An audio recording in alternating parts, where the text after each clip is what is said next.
Welcome to the Hump Day Hangout podcast by Semantic Mastery, where we answer your local SEO questions every week at 4 p.m. Eastern. I'm Adam Moody, and my partner at Semantic Mastery, Bradley Benner, will be sharing his decades of expertise based on not only helping others, but running his own agencies and businesses in the space. If you'd like to join us live on YouTube each week, just go to www.semanticmastery.com/HDHO at 4 p.m. Eastern on Wednesdays. If you'd like to ask a question ahead of time, go to the same link, www.semanticmastery.com/HDHO at any time and submit it there. Don't forget, you can get the Semantic Mastery Local SEO Toolkit for free at the same URL. Okay, let's get going with this episode. All right, we are live. Welcome everybody to Hump Day Hangouts. This is episode number 579. It is the first episode in 2026. Let's see. We got a couple of quick announcements. Going to say hi to the guys, and then we will jump into things. So, Chris, how you doing today? Doing good. Had a pretty good start in the new year. It's a bit cold here. I think we had like minus 14 degrees Celsius. So Jesus, wow, it's quite freezing here. Otherwise, I'm sitting in the warm and doing quite well otherwise. Awesome. Yeah, I've got a new monitor set up, and so I've got my webcam like between two monitors, and everything's all weird. But I was like, well, new year, time to get the kinks worked out and upgrade the system. So, well, we're not freezing here anymore. We're just above. It's been super cold rain though, which has been kind of gross. All the snow's going away. But Bradley, how you doing? And what's the weather like for you? Been warm, actually, crazy warm, which has been nice, but I've been sick. I contracted norovirus at a restaurant on Saturday, and it had me on my knees for 4 days. No kidding. Today's the first day I felt better since Saturday night. I woke up in the middle of the night, and ever since 4 days of just agony. It was miserable. And man, I even did some research on the norovirus. That is 100% what I got. And I got it. And they say the third most common place to contract it is restaurants. And, so I'm not eating at restaurants until March when it subsides. Like I'm done, at least in the colder climates, because that's where it lasts. But I haven't been able to go outside and enjoy the weather at all, which kind of sucks because it's, I've got so much yard work and stuff I could be doing while it's nice in the middle of January, which is weird. Yeah. You know what I mean? So I feel like I'm missing out on an opportunity, but fortunately I feel better today. So here I am. And by the way, now I know why there's very few questions. We didn't have the redirect set back to the question form. It was still set to the last webinar because we were off for 2 weeks or whatever. So, or a week at least. So that's why we didn't have many questions. So guys, just a heads up, any attendees today, post questions. We got one question we're going to cover. And then, I can just cover some other things that I'd like to talk about, but anybody attending, feel free to just post questions and comments because we should have plenty of time to get to that today. So definitely. Awesome. Well, then I just got a couple quick announcements. I'll put the links into the chat as well. But if you're not familiar with some of the things that Semantic Mastery offers, we have the Local Mastery newsletter. This is a weekly paid newsletter where you can get 5 to 7 actionable local SEO insights every week, along with action items for each. So you can implement something or you can pass it off to your team and get it implemented. But like I said, this is all presented in a newsletter. You can read this in under 30 minutes and get this stuff put into place. We also have the Local Ops SEO Blueprint. You can find that at localops.semanticmastery.com. And this is just kind of a systemized approach to local SEO success. Highly recommend checking that out. And of course, we have the Mastermind. If you're an agency owner, you want to grow and you want to be around other people doing the same things and have direct access to Bradley, mastermind.semanticmastery.com. Great place to be. Check it out. If you have questions, you can always come to Hump Day Hangouts before you join, and I would be happy to chat with you about that. So, all right, guys, other than that, if you got anything, now's the time, or we can jump into question.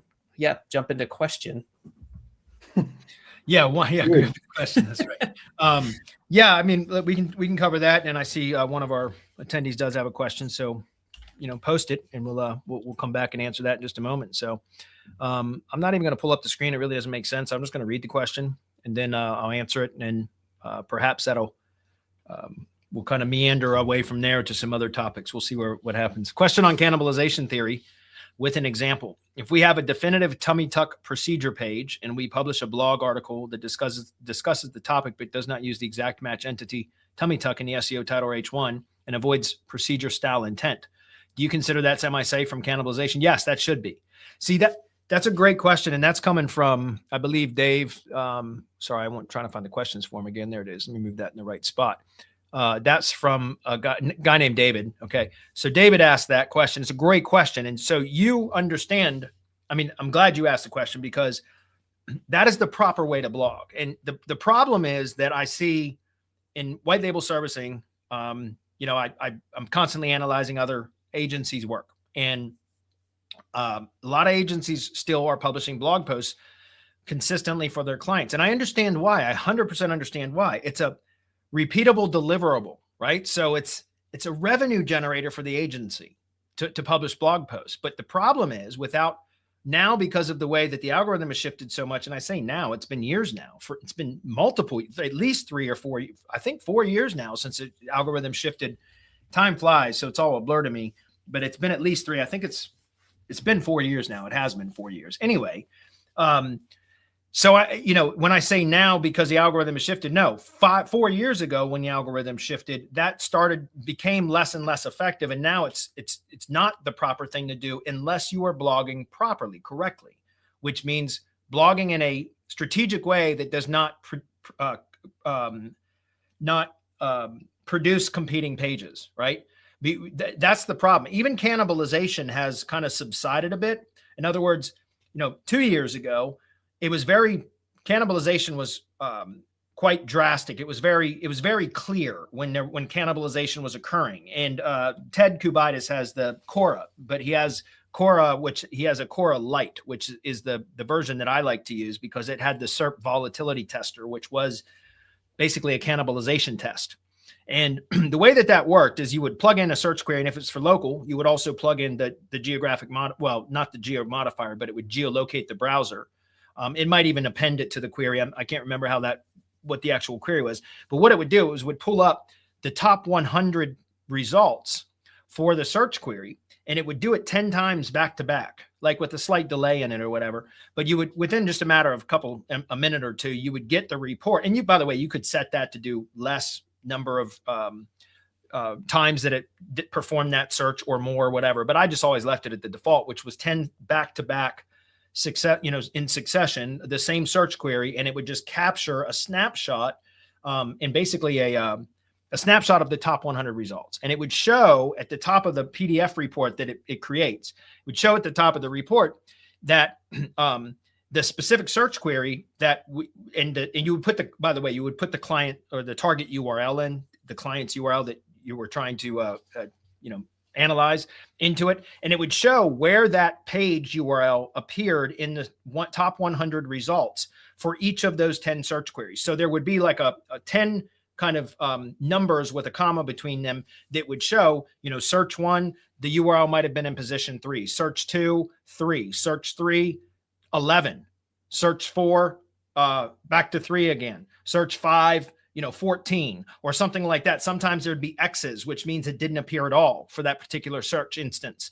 And what that was showing was that, it would also find another URL that would also from the same domain. So you'd put the domain in and it would identify page URLs from that domain that ranked for that specific search query.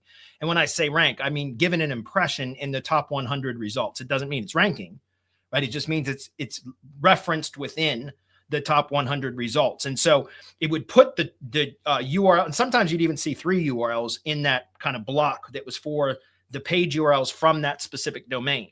And then it would show the X's, and in other words, for each URL, if there was 2, there would be 2 lines of those 10 numbers with the commas between them, which was showing the positioning of each of those page URLs in the search results for any given search instance. Okay.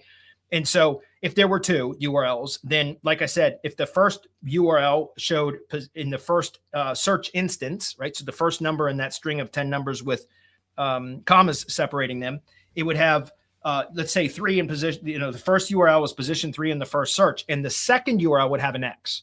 Then maybe search 2, as my previous example, would have 3 again for the first URL. Well, then the second URL would have an X.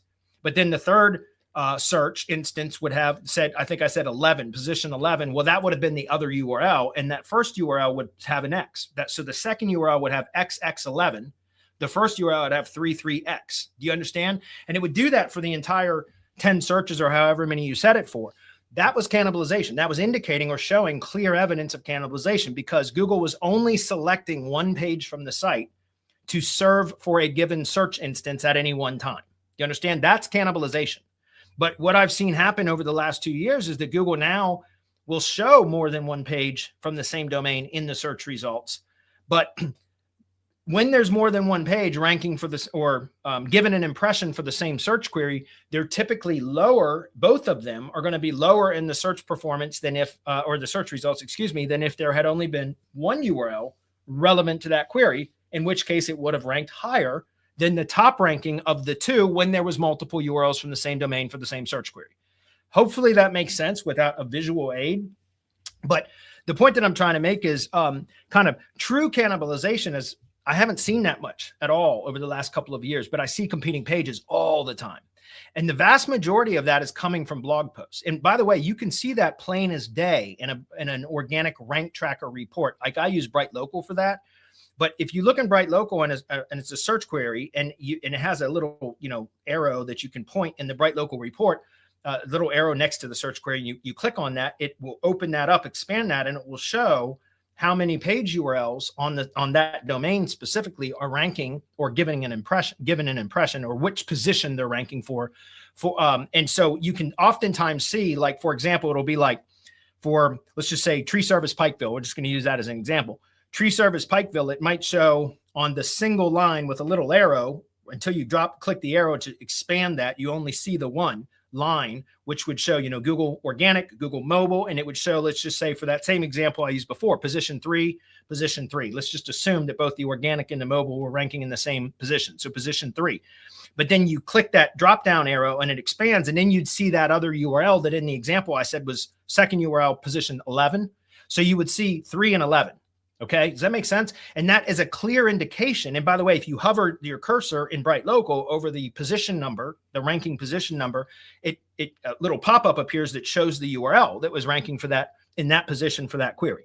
And so you could hover over each of those, position 3 and position 11 in this example, and it would show you the page URLs. And what you typically see would be like the actual the page, like the instead of a post, the page would be ranking in 3 and the post would be ranking in 11 in this example. That's not always the case. Sometimes the post would be ranking in 3 and the page would be ranking in 11.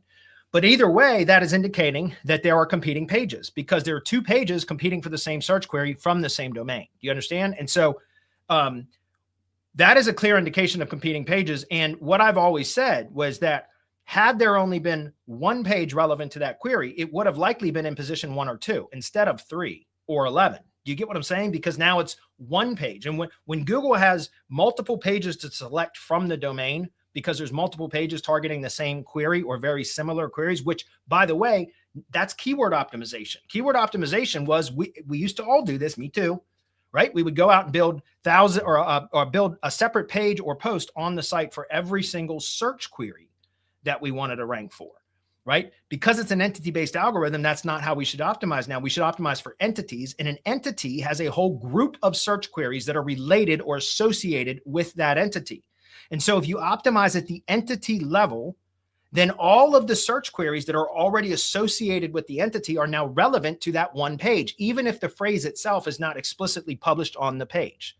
You see what I'm saying? So that's why the cannibalization, and now that's been reduced, but competing pages has kind of increased considerably. That's why. Because if you optimize a top level page, like a product or service page or a location page for entities, which I call topic or category optimization, right? So Google Business Categories are how I optimize for, because that's broad, and a Google Business Categories can be a single entity, but oftentimes it's multiple entities combined to create one category. So if you optimize at a Google Business Category level, there's a whole group of search queries associated with that category. So if you optimize a service page for a category, for example, then now that service page is relevant to all of the search queries that are associated with that category. And so if you then publish blog posts targeting search queries that are associated with that category, those blog posts now become competing pages, or at least potentially competing pages with the top level page.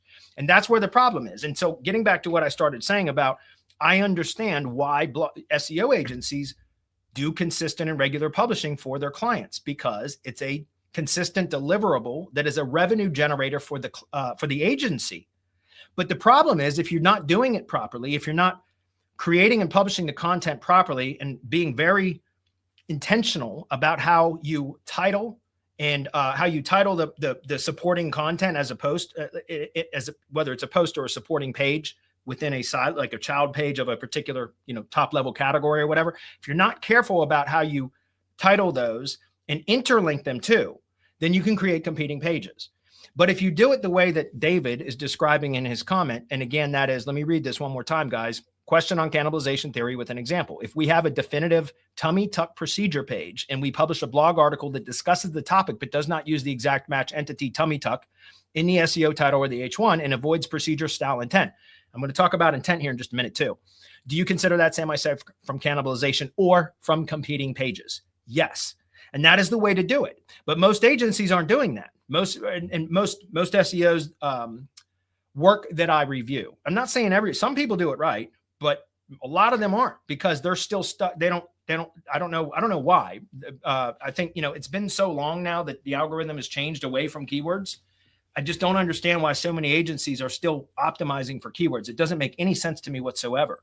Okay. So that is the best way to do it, in my opinion, is you got to be intentional about how you're publishing the content and how you're titling supporting content. And remember, the titles include SEO title and H1. The SEO title is the meta title. The H1 is the page or post title, right? So those are both titles. Okay. And so David was 100% correct in his assumption. That is the best way to do it. The other way to do it, which is a safer way, and it's an easier way, if you're going to be targeting keywords instead of creating and publishing supporting content to support a broader entity or category. That's what David was asking. What he just mentioned is producing supporting content to support a top level category, right? Service or product or service category in this case. Okay. And then you could also do that with location pages and supporting location posts. You could do the same thing. Okay. That is the right way to do it. But the other way to do it, to be a little bit safer, if you're going to be targeting keywords, right, and still titling supporting content with keywords that could compete with the top level category page, is publish it on an external domain. And that's what I've been talking about, an extension of the brand. So a branded Web 2.0, Medium, Tumblr, WordPress, Google Sites, any one of those. Like, it doesn't matter, just pick them. Social media, you could do LinkedIn articles, right? You could do a number of different types of things to still publish content, supporting content that you can have an internal, I say internal link, but a link within the content body of that page or post that links back or links to the top level page on the site that you're actually really trying to promote. You can still do all of that on external domains or a subdomain. That's something that we're launching at Semantic Links. We're going to be launching hopefully by the end of this month. I've got a whole new platform that Jeremy from Press Advantage actually built in part at my request. No kidding. I'm so glad he did it too. But it's to where we are going to start offering content marketing services, content marketing and publishing services for our white label link building clients. We've avoided that specifically because we don't want to work on other people's websites. We don't want access to other companies, other agencies, clients' websites and all of that. But this solves the problem, which I just started to bring up, which was to publish on a blog, a subdomain of the root domain. So all of your blog posts, your supporting posts, are published on a subdomain of the root domain. And we can do that from the new platform that Jeremy has been building.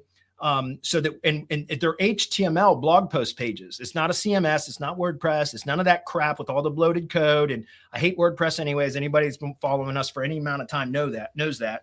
But it's very clean, properly structured HTML pages that are structured specifically to rank and for AI ingestion, right? Formatted in a very, Jeremy and I have consulted on this for weeks. So it's being built in a very specific structure with HTML pages that load incredibly fast and that have, again, proper structure for them to much more likely be referenced in AI search overviews and language model search, chat AI search, all that kind of stuff, okay? And so that's another way you could do it, is on a subdomain, right? Is publish the blog post, because Google treats a subdomain as a totally separate site from the root domain. even though Google treats the subdomain as a separate site from the root domain, there's still benefit from publishing on a subdomain, because any links that are built to the subdomain pages or posts benefit the parent domain. In other words, the root domain, the parent domain, inherits the link authority and relevance that is being received by any of the posts published on the subdomain. So one of the services that we're going to be launching, again, hopefully by the end of this month, is going to be content marketing and publishing services for our agency clients, where we've avoided that because we never wanted to publish directly on their site. We do some content marketing on their branded Web 2s, their Press Advantage organization page and things like that. But that's basically just link building content. But what I'm talking about is actually building branded content where we're, that is the brand is taking ownership and authorship of the content. And when we can publish it for them on subdomains with this new platform with HTML blog post pages, right? Which is incredible because they load fast, they will rank well. They will also rank well in AI search. So that's, again, the best way to do it. So David, that was an outstanding question. Let me finish up the question because there's a little bit more. In other words, is the issue primarily exact match entity competition in primary ranking signals rather than blogging itself? Yes, that is precisely it. But you described it very elegantly, right? A lot of the agencies, I just had a call with an agency owner last week, or it might've been Monday. I can't remember because I've been sick for the last few days and it's been a blur, and I tried to work, but I had a call with an agency owner. I think it was last week. Anyways, he's an older gentleman, but a nice guy, and he's got a great big agency. They serve a lot of clients. And, but when we got on the call, I was, one of the things he said on his own, I didn't even prompt him to say it. I didn't ask him this, but he just said, we've been blogging for our clients once a week, every week. And I've got some clients, we've been doing that for 7 years. And I kind of went like this, like on the call. And I waited for him to finish. But he specifically the client that he brought to me for the sales call. So I always offer a free competitive link analysis report for any one of the client campaigns that the agency has. And we review that campaign data on the sales call. And when he brought a particular client in, it was a home remodeling company. And so he said, this client, we've been having a real hard time. They getting them to perform well at all in search. And he said, we've been publishing blog posts every week for like 7 years. That's what he said to me. And that's when I was like, and so I waited for him to finish. And then I was like, I said to him, well, that's probably one of the reasons why the campaign's not performing. And he's like, well, what do you mean? And I was like, well, here's why. And I just went through everything that I just explained to you guys, basically. And I was like, do you understand what's going on here? Like that, like literally you're competing against the pages and posts on the site are competing with each other. And therefore Google doesn't know what to do because there's so many pages and posts. Let's just say pages and posts are one and the same. There's so many pages on the site targeting the same keyword. Google has no idea which the appropriate one is. So it's just not ranking any of them, or they'll get impressions, but way down in the search results. And sure enough, typically on the sales calls, I have the competitive link analysis report, the written report that my team generates, but I don't really get a chance to go over the full analysis at that time. So I usually reserve that for after the call. And in a day or two later, I send a separate screencast video recording where I thoroughly go through like what we're looking at the data, where I see opportunities, where I see room for improvement, and in which of our services I would recommend for that campaign if they were going to use our services. And so when I had a chance to fully review the competitive link analysis report and record the review video, I literally told him, I said, listen, well, by the way, on that call, the sales call, I did convince him. I didn't have to convince him. I offered to him, hey, I have a full SEO audit service that is specifically for analyzing the on-page factors and a very thorough analysis. And I said, and I will provide you very specific details on how to clean things up, how to structure pages. I give multiple examples, the main optimization elements of the page, titles, headings, subheadings, internal links, media, etc., and show you how to do all of that stuff. And I said, so I would consider that. I said, look, we can just do the competitive link analysis and I'll review the on-page factors briefly, but the competitive link analysis is an off-page analysis. But what I've learned is I can't just recommend links without looking at the on-page factors, because if I do that and there's on-page optimization issues, then no amount of links in the world are going to help it to perform better. Or it might respond to the links, but not nearly as well as it should have if the on-page were better. And so I've learned as, you know, a link building provider that if I'm going to provide a competitive link analysis report, I have to look at the on-page factors too. And if I identify anything that is glaring, right, that just jumps out at me as saying this is poorly done or it needs improvement, then I will then recommend to the client, like, listen, I cannot recommend any links at this time until you clean this stuff up. And I have a full SEO audit service specifically for identifying the issues and providing specific recommendations on how to improve it. And so on the sales call, he said, you know what, let's just go ahead and order the full SEO audit. So I sent him the checkout link and he checked out. And that's what it was. I did the audit for him last week. And so I use Website Auditor to crawl the site as Googlebot, or as the Google, you know, as the user agent is the Googlebot. And then, so that way I can see what Google sees when it crawls the site. And this is no joke, guys. There was over 1,250 pages on the site because of all the posts. And there was only 338 pages on the site that were indexed. Think about that, guys. That's precisely what I'm talking about. And gets back to David's question. It's because they had been publishing blog posts for like 7 years. Like he said, there were literally over 1,200 pages on the site. And I extracted, this was a home remodeling company in Seattle. I'm not going to give up the name, obviously, but it was a home remodeling company in Seattle. So I took every single page or post on the site that said home remodeling Seattle in the SEO title, and I put it in the next sheet of the CSV where because I get it's an Excel file that's exported from a, Website Auditor, excuse me. And so I created a new sheet and I extracted or copied and pasted every one of the pages. There was 67 pages on the site targeting home remodeling Seattle. And his question was, I don't understand why this campaign is not performing. You understand? I'm not picking on that guy, by the way. I'm serious. I'm not picking on him at all, because there's a lot of agencies and SEOs out there that are not keeping up with the times. And they think, well, I just need to publish more content. What has been the SEO's answer to everything for the last however many years? More content, more words on the page. That'll fix it. You know what I mean? But that's not how the algorithm works anymore. And so when I brought that to his attention, you know, it was very stark. Like, I mean, I said, look, there's only 338 pages out of 1,250-ish that should be indexed based upon your sitemaps. If you go look at the sitemaps, by the way, guys, stop using all the sitemaps, like post tag sitemaps and category sitemaps. Stop all that. Keep the page sitemap, the post sitemap. And if you have special sitemaps like service or service category sitemaps and things, fine. But get rid of all of that stuff that you're telling Google to crawl and index that are non-essential pages, because that creates crawl resistance, right? Points of crawl resistance. Thanks to Cecilia, one of our former mastermind members. I don't know if she's even still in the mastermind.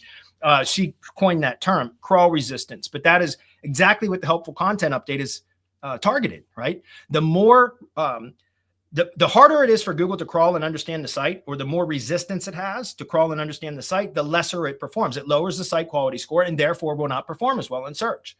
And so get rid of all of that redundancy and duplication. Like, again, exclude non-essential sitemap types from the sitemap. You want to exclude them, and you want to set those to no index. If there's a reason that you think Google needs to crawl those pages, set them to no index follow. But if most of the time there's no reason for Google to even crawl those pages, so set them to no index, no follow, right? So exclude from sitemap, set to no index, no follow, or if you feel it's absolutely necessary for Google to crawl them, fine, set it to no follow or no index follow. You understand? But I'm telling you guys, I mean, the amount of bad SEO that I see out there right now is just unbelievable. And and I even say this in my videos, not to be a jerk. I mean, I always preface my audit videos with, my delivery is likely going to be harsh when I find some criticism of the work that I'm analyzing here, but understand why my criticism is a bit harsh, right? Or the delivery of my criticism may be harsh. It's because here's an agency that's going out there and selling marketing services to local businesses and telling them, we can get you results. Just use our services. We promise we'll get you results. And then they're doing this stuff, right? And it's like, that to me is unethical. Why would you go out there and sell a service that isn't performing, but you're claiming that it performs? You've got a wheelhouse of clients, right, that are not performing well, and you're not changing your tactics, but you're still out there acquiring more clients. To me, that's unethical, right? You should be ashamed of yourself. And I say that in a way that I try not to be offensive in the videos, but some people still get offended, by the way, because I get replies back, not all the time, but sometimes, from the client is like, you can tell their feelings are hurt and I'm like, I always try to say, look, don't take it personal. And by the way, I'll spend an hour and 15 minutes recording a video. And now I do it in separate sections, one for each section of the audit. Makes it easier to consume, digest. It makes it easier for the team to follow, like the on-page team, et cetera. But I'll spend all that time being as thorough as I can and explaining not just why it's wrong, like, what's wrong and how to fix it, but then why. Because my goal is not to give a man a fish, it's to teach a man to fish. You get what I'm saying? And so even though I say at the beginning, like, hey, don't take offense to this, like if I'm harsh, it's coming from my intentions are pure, right? I want to help.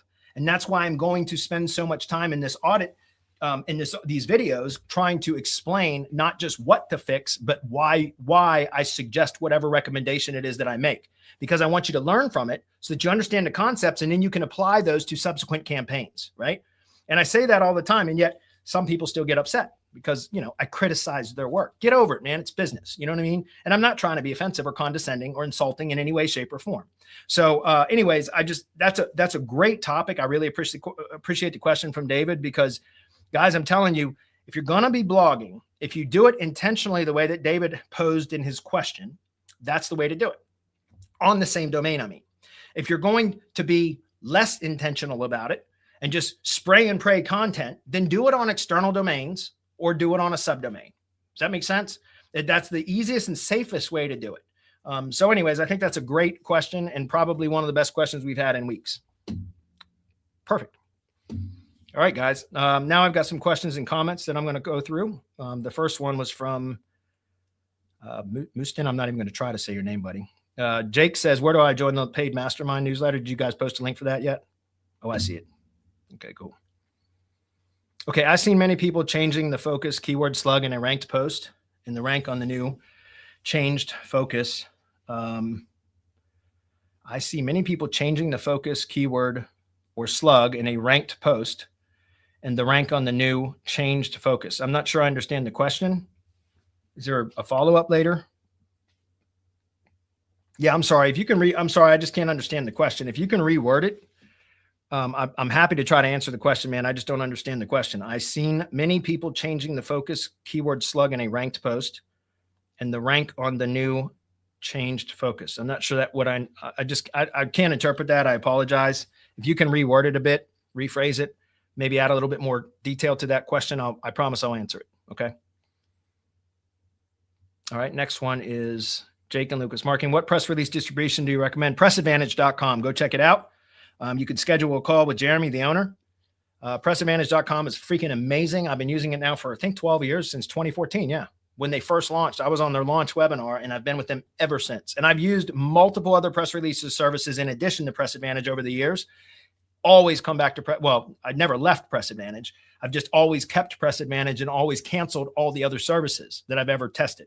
So Press Advantage is amazing. Jeremy's awesome. He's a friend of us, of our company, and a colleague and a friend.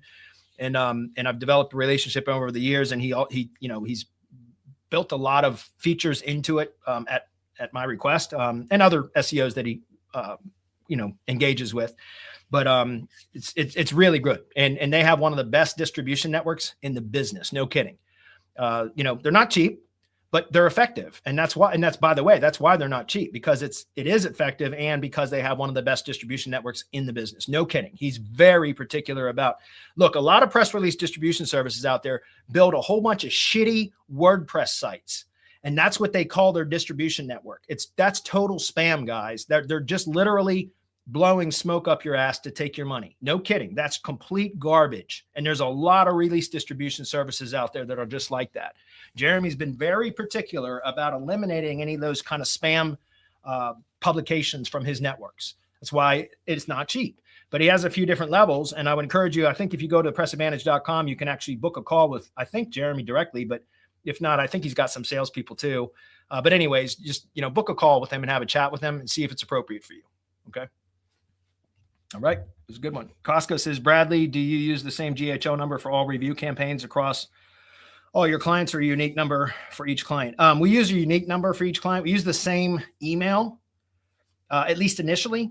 For if I sell a tree service contractor on a review service only, for example, then I will use the same feedback at rating.page. That's the email. So I got rating.page as a domain, and I set up a workspace account on that.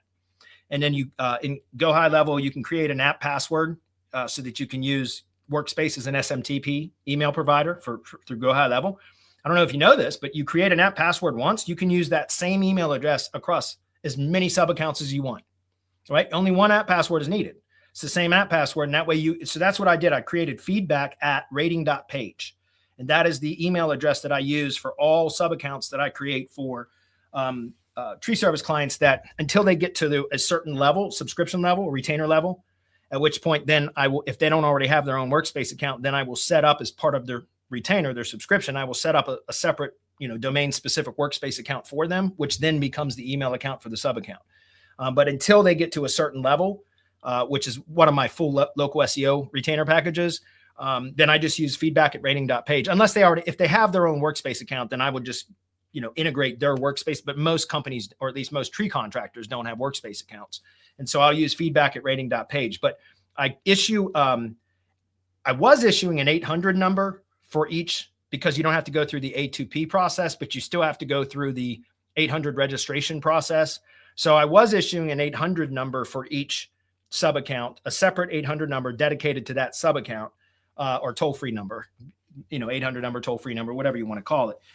Because for a period of time, it was a much faster process to get, to register an 800 and verify an 800 number or a toll-free number. But actually right now, over at least the last 5 or so sub accounts that I've created, A2P is much faster. It used to take, sometimes 10, anywhere between 10 to 21 days to get a local number through A2P verification. And it would only take 3 to 5 days for a toll-free number to be verified. And so whenever I start a review campaign for a client, I usually tell them we're going to start in about 7 days, because then I would go register the phone number, and I would go through the process of registration. And then that would give them a week to collect and send me their contact list. Then I would add as the first set of contacts to do the outreach for the review campaign. But what I found, like I said, over maybe the last 5 or so sub accounts that I've created, is that with A2P registration, you got to pay $25 though. But with that $25 registration fee, I found that usually you can be verified within 3 days. And so, like I said, I would usually tell a client, we'd use my own feedback at rating.page domain or email account through Workspace. And then I would either issue an 800 number or a local number. And by the way, in my intake form for clients, it literally captures all the information that I need to do the A2P registration for them. Right. So it just makes it easier now to do that. And so, I just roll that into the service. Like for my review campaign service, it's a $299 setup fee. And that covers the costs of A2P registration, buying a domain for them if I have to, pays for the phone number, pays for my time to set it up, or, one of my team members' time, et cetera. So hopefully that answers your question. Do you use PBNs? Yes, Edwin. Yes, we do. Jake and Lucas Marketing says, is there merit in running simple social media ads that direct to the client's website to boost SEO? Probably. I don't do ads really at all, paid ads. I mean, I got a few clients that I run YouTube ads for, and a couple clients that I do remarketing ads from Google's display network. And then I've got one client, a tree service client, that I manage his local service ads accounts. The only client I've ever managed that for, which is super easy to manage, by the way. And it's actually, I think it's more effective than search ads. Like, no shit. It's way easier to manage too. And I've only had one client my entire career that did local service ads, and I'm still managing his account now, actually. But yeah, social referral traffic is a good signal. Do you understand? That's a great signal. I don't know if Google separates paid social from organic social. I don't know that it can know that. I probably could from the URL pattern that brought them in. It probably does know, because, they know everything now, but I don't know for sure. But social media referral traffic is definitely good. So it would be worth testing. If you're comfortable setting up social media ads, try it, test it, throw $100 just $100 into a campaign and see if it boosts any SEO. Remember, perform a rank tracker report when the day that you start the campaign, and make a note of it. and then run just $100 in test on an ad campaign, social media referral traffic to the target URL or the domain, the target domain. And then at the end of that $100, rerun the rank report and compare them. And as long as you weren't doing other things during that time, and $100, you could probably run through that in, a week or 10 days, something like that, probably. Maybe sooner, depending on how aggressive you are and how broad your targeting is. But what I recommend if you're going to do that is the same thing that I recommend when using display ads for CTR, right? And by the way, that is effective. At least it was. I haven't really tested that in the last probably 3 years, but I'm assuming it's still effective. And that is if you have your audience targeting right, then those links, or excuse me, those clicks from those visitors are going to be weighted heavier. In other words, if you just do some generic campaign where you're getting random link clicks to the site, that's not going to be beneficial because Google has a profile history on those visitors, most likely. Think about it, guys. Nobody on the world in the world anymore, unless they don't have internet access, Google has built a profile on every one of us, right? They have a history of what we engage with online, our activities. They have so do all the other major companies too, by the way. But Google has so much information about us that when a link click comes in from a visitor, Google knows who that visitor is and what they're into, what they've been viewing online recently, what their affinities are, which mean long-term interests are, what they might be in market for. That's what I was getting at. When you get to and by the way, at the end of David's question previously, he talked about intent. I want to talk about that too. So Chris or somebody remind me about intent if I don't remember it. Link clicks from random people that don't have any known history for that. I'm not saying that somebody that never had an interest in anything all of a sudden now has a specific need for something and now they have an interest. But if you have link clicks coming in from profiles, right? So Google user profiles, so even if you're directing traffic from Facebook or TikTok or something else, I must guarantee you that persona, that person that clicked has a Google profile. And so when they click to the website, if the website has analytics on it or, tag manager or Google Fonts or anything else, or it's a Chrome browser that the visitor was using Google's tracking absolutely every movement from that visitor. And if that visitor has in their profile, Google's profile history of that visitor, that they have an affinity for that topic or a sudden interest because maybe perhaps they're in market for a product or service because they have a specific need. Now that link click is going to be weighted much heavier. In other words, it's going to produce a much stronger signal. Do you understand? Like a random, that's why CTR doesn't work nearly as well as it used to, guys. And in fact, I think CTR manipulation is dangerous. Like just using stupid bots, like with mobile proxies and everything, because yeah, you might be able to simulate a local click using CTR campaigns, but the profile history of that clicker, so to speak, is not relevant. It's very likely not relevant to whatever it's clicking on. You understand? So that's why I said Google Ads, using like display ads. I've done that for years, by the way. Using Google Display Network ads, you can go in and set very specific if it's for a local campaign, very specific geographic targeting.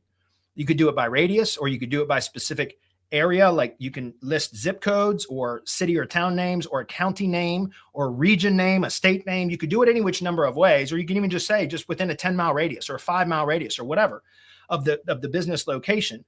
And then you set the audience segmenting for what I always like to use was the in-market segment, right? The in-market segment means that is a bucket of Google users that Google has already identified are likely interested in that specific product or service because of recent activities, search history, website visit history, even physical location visit history. In other words, if you've got a mobile phone that has Google Maps on it, right? I don't know if you saw my phone, a mobile phone with Google Maps on it and location turned on, Google knows where that Google user is going on a daily basis, which stores they visit, like physical stores that they actually go to. And so let's say, for example, tree service industry, I set 10-mile radius around where the tree service business is located. And then I select an in-market audience an in-market segment, that is interested in lawn and landscape services, right? There's home services, I think. And then one of the subcategories is lawn and landscape. And so if I go and select set a very specific geographic target, and then say, I only want this the ad to be shown to any Google user within this targeted area that is in this bucket of in-market, potential Google users that are interested or likely in market for this product or service, then those clicks are going to be weighted so much heavier than just some random clicks, even from other users in the even in that local area, right? I mean, again, if somebody goes to Google search on their own and searches for it and then clicks through, that's an even better signal, no doubt. But if you're going to be just sending link click signals to the campaign, then setting your audience targeting, you're segmenting it properly, is going to make those links more valuable, or excuse me, those clicks more valuable. Does that make sense? Hopefully that's clear. Okay. Let's see. Intent. Yeah, intent. Yeah, I know. I'm going to get to that too. We only got 15 minutes. All right, let me talk. I see a few other questions too, but I do want to talk about something else, guys, because that first question was amazing. I want to talk about that too. When it comes to blogging, one thing I think now is that local SEO sites or local sites should be optimized specifically for bottom of funnel keywords, right? So keywords with commercial or transactional intent. That's it. Not informational queries, right? Stop publishing informational queries on the site. It's not a goddamn blog. It's a site to generate leads for the products or services that the company provides. So stop treating it like a blog. For example, back to that case that I described earlier about the home remodeling company in Seattle. Something like 1,250 pages, only 338 pages indexed, and there were like 900 pages of blog posts or whatever. So, by the way, on that call, the SEO that I was talking to said, we get tons of traffic to the site, but it's non-local. It's traffic on like kitchen design ideas, like kitchen, design ideas, and, the best flooring type for a high-end remodel. Things like that. And I said, well, do you understand why? It's not because Google has classified the site as a blog, not as a local site, not as a local services site, because the content of the site is so imbalanced in the blog section that Google is treating it as a blog. So that's what I mean by intent. Guys, think about the intent. What do you want Google to think about the site? Is the site a blog, or is the site a local services site or a product site or whatever? Okay. And so if you're publishing blog content and the blog content outweighs the product and service pages on the site and or location pages, then Google's going to consider, at some point, there's a tipping point where Google says, this is not a local services site, this is a blog. And therefore it's not going to rank for any type of local search queries, even if there's pages on the site optimized for that, because the vast majority of the traffic is coming from non-local traffic for informational type queries. So think about that, guys. What you should be doing is optimizing the sites entirely for bottom of funnel keywords, and then save all your informational top of funnel or middle of funnel keywords or search queries. I hate the word keywords anymore. I really do. It should be search queries, in my opinion.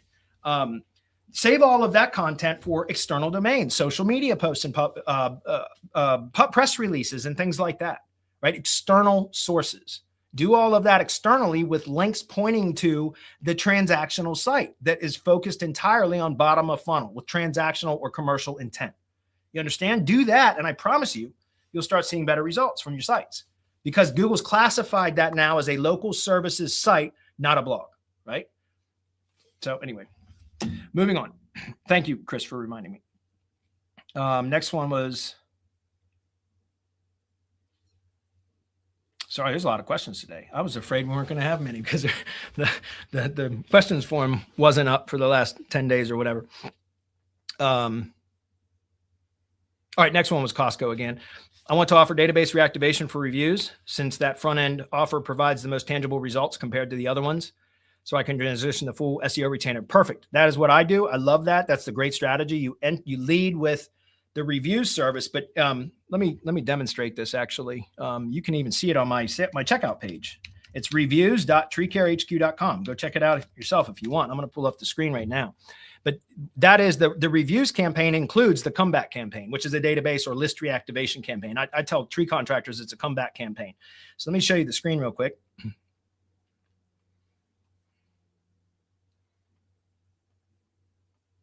And I finally figured out how to keep everything in one window, and while I'm using StreamYard. Okay, so this is it. This is what I call shaking the bushes for tree guys, but it's list reactivation and reviews management. And so I say it's a discount funnel for comeback campaign, which is reactivation.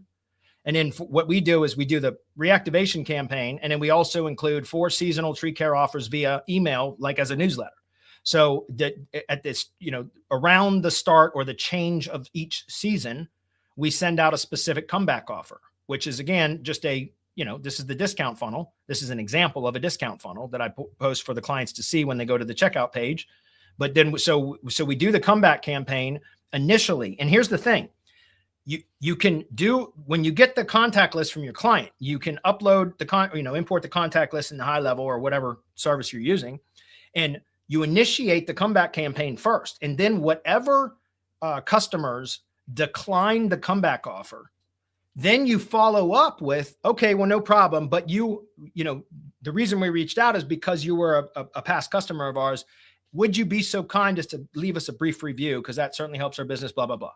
Right. So it's a dual purpose service. That's why I wrapped it all up one and the same here. You see what I'm saying? It's because we do the discount funnel. And again, this is all set up. When I set up the sub account, it's all automatically set up because I built a bunch of automations for that. And so, again, when my clients fill out the intake form, then that all of the data is already available for when we deploy the sub account.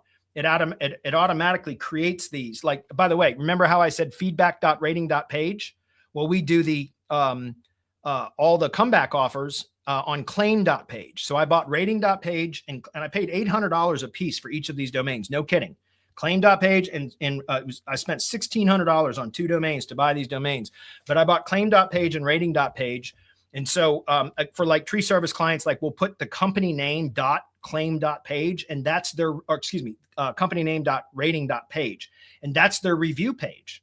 Like, in other words, tree service clients, like I set up on their company name .rating.page. It's another landing page where, let me demonstrate that. I'll just demonstrate that. This would be, I think it's box tree care .rating.page.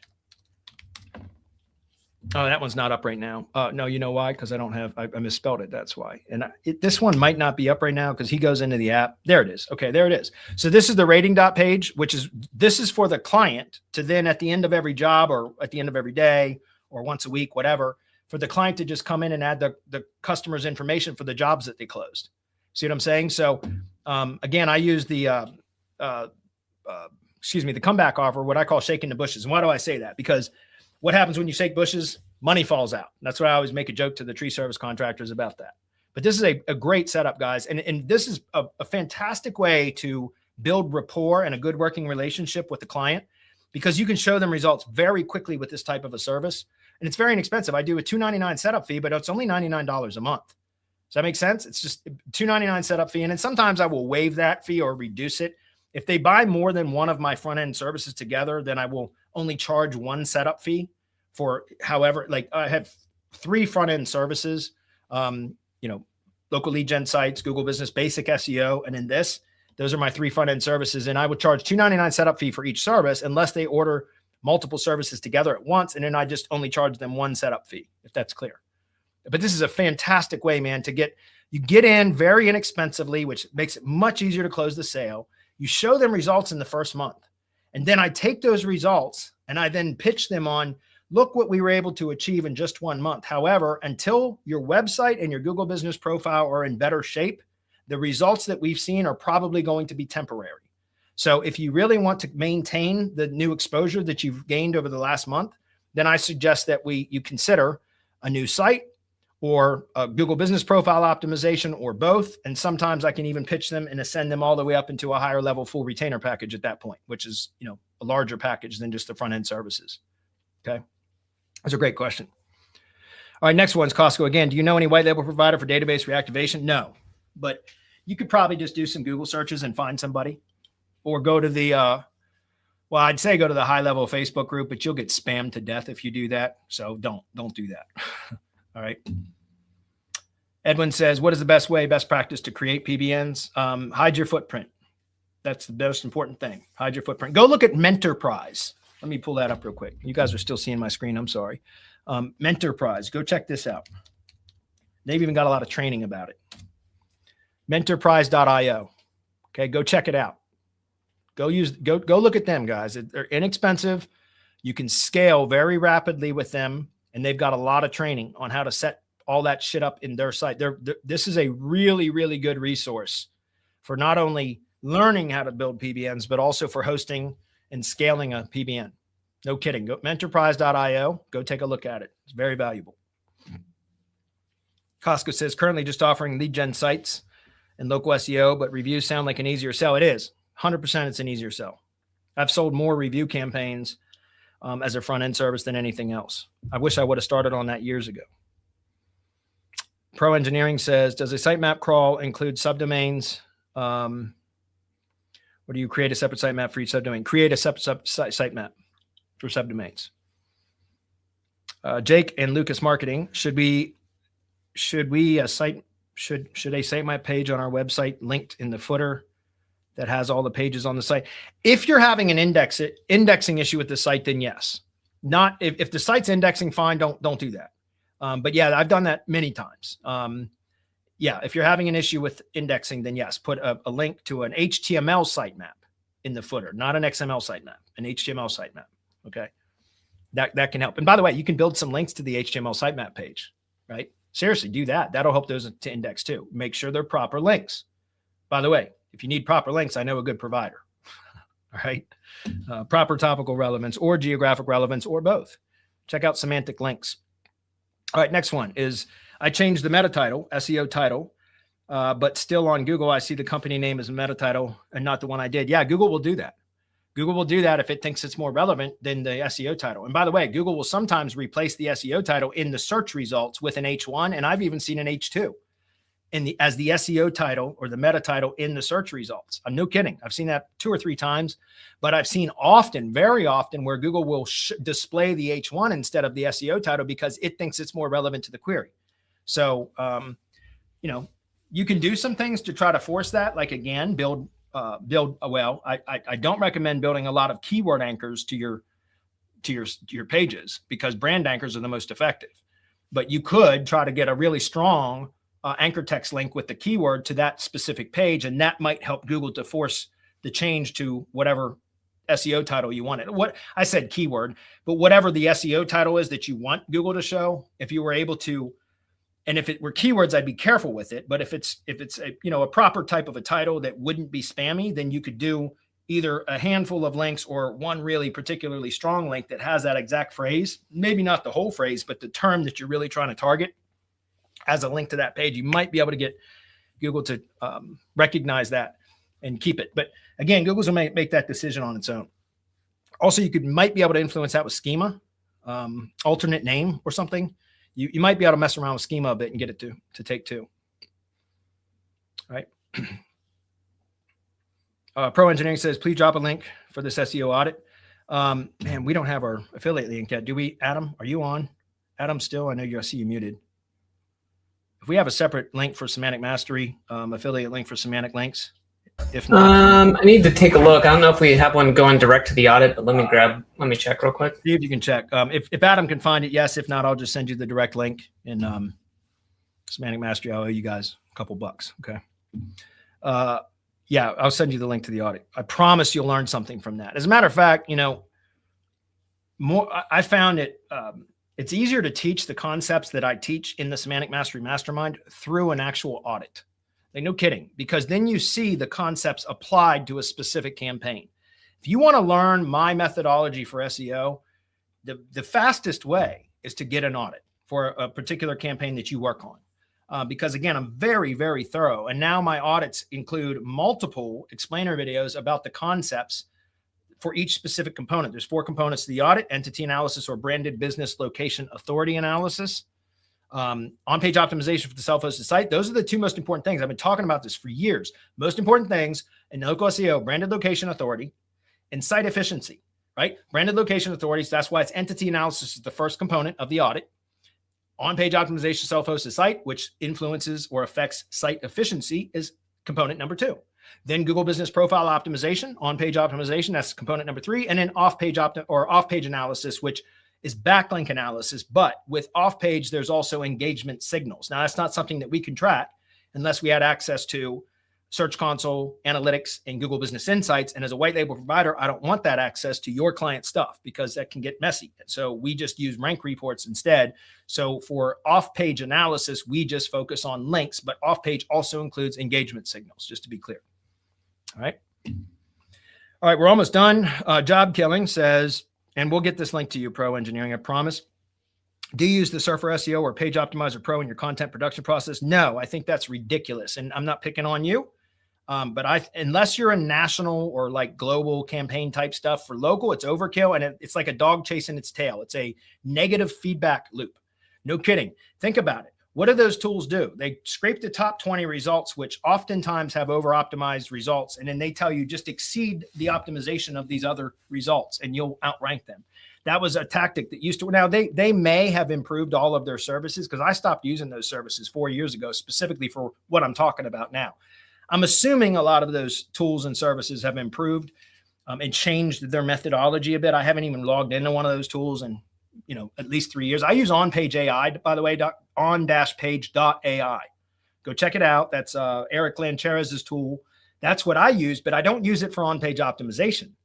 No kidding. I use it because it has a link relevancy. There's link relevancy tools or functions within that application that integrate with Google's natural language AI. And that's what I use it specifically for link relevancy, but not for on page, because I think it's overkill. And I think it's like a dog chasing its tail. Like, no kidding, because it's at least it used to be where they would tell you to over optimize above what everyone else is doing. And that, to me, like, again, what was the answer to all SEO for all SEOs over the last many years? More content, throw more words on the page. Let's squeeze more entities in the page and all that. Look, my theory on local SEO is that Google, because of the helpful content update, is looking for shortcuts to determine what the page is about. So Google scans the main optimization elements of the page. I talk about this all the time. What are those? Well, it starts with the URL, always. That's how the page was found or discovered to begin with, was the URL. That's the first main optimization element. What is number two? Titles, which includes SEO title, meta title, and which is the meta title, and the H1, which is the page or post title. Okay, so now we've covered URL titles, which includes the SEO title and H1. Then there's headings, which are H2s. Then subheadings, which are H3s, 4s, 5s, etc. Then there's media and internal links. Those are the main optimization elements of the page. That is what Google scans and the language models scan to quickly understand what the page is about.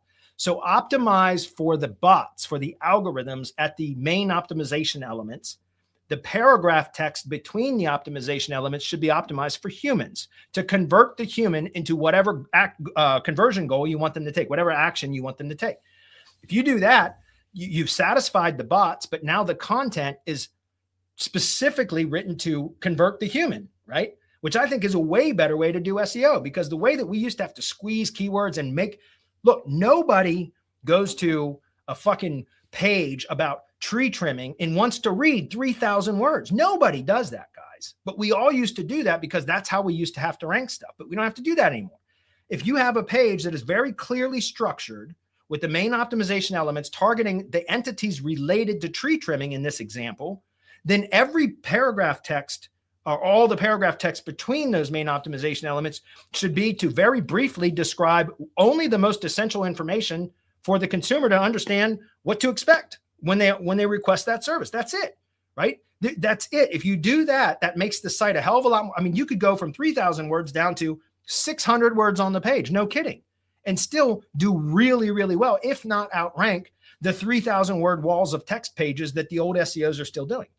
So optimize with efficiency, guys. Again, helpful content update is specifically about site efficiency. It's two most important things: branded location authority, site efficiency. Make the site more efficient. Easier for Google and the language models to crawl the page and understand what it's about through the main optimization elements, right? All the other text on the site should be to convert the visitor, in my opinion, okay? And I've done a lot of testing on this and it works. So, all right, perfect. Thank you, Adam. That was awesome. All right, last question, guys, because we're 3 minutes over and then we're going to wrap up. Job Killing says, do you know any trustworthy? Oh, no, that was the same one. No, I'm sorry. Sorry, that was a database reactivation question. Do you know any trustworthy and reliable white label local SEO service I can use to build out and optimize websites and GBP listings? Semantic links are semantic SEO, which will be merging into semantic links. We're going to merge them this month at some point. But we do have under semantic SEO services, Google Business Profile Optimization. We will not do the on-page optimization of the self-hosted site. We're not going to touch your client site, but we will do the Google Business Profile Optimization and branded assets and citation building and press releases and content marketing on external domains. We'll do all of that for you. Go check out semanticseo.pro. And you can schedule a call with me if you'd like, and we can have a chat about it. I do not do hard sales pitches. So job killing, seriously, go to semanticseo.pro. You'll see at the bottom of the page, there's a calendar widget. You can schedule a call directly with me. Let's have a 30-minute chat, discuss the campaign. I'll tell you what we can do for you. And if it makes sense, let's work together. If not, no harm, no foul. What we can do on the website, as I do have a web development team that can build a site for you. I don't get involved with that, though. I would just refer you to them, and they can build the site for you. And I can provide, and because I work with that company, they're familiar with my process. But what I would recommend is I will provide like the full SEO audit service. I've got a lot of link building clients that ask after I deliver an audit service, an audit report. They'll say, can you do all these changes for me? I say, absolutely not. We don't want to touch your client's site, but I do have a web design company that can, and I just send them the audit, the web development team, send them the audit and connect the client with the team. And then they communicate and work it out. I don't even get a cut of it. I don't, I just refer it. Okay. So if you want, we could take a look at your campaigns. We can do all the Google Business SEO, citation building, branded asset building, press releases and content marketing on those branded assets. And then we can provide you with specific guidance and recommendations for how to structure the local site. But then you would be responsible for building the site, or I could pair you up with or refer you to my web development team. You can have a chat with them and see if it's a good fit. Okay. Again, feel free to schedule a call with me, semanticseo.pro. And that's through Semantic Mastery, basically. But yeah, so just check it out. I'd love to have a chat with you. All right, guys, we're done. Thanks, everybody. This is a great conversation for today, and I was worried that we weren't going to have much to talk about. So appreciate you guys. Thanks, everybody, for sticking around. We'll see you guys next week. Bye, everyone.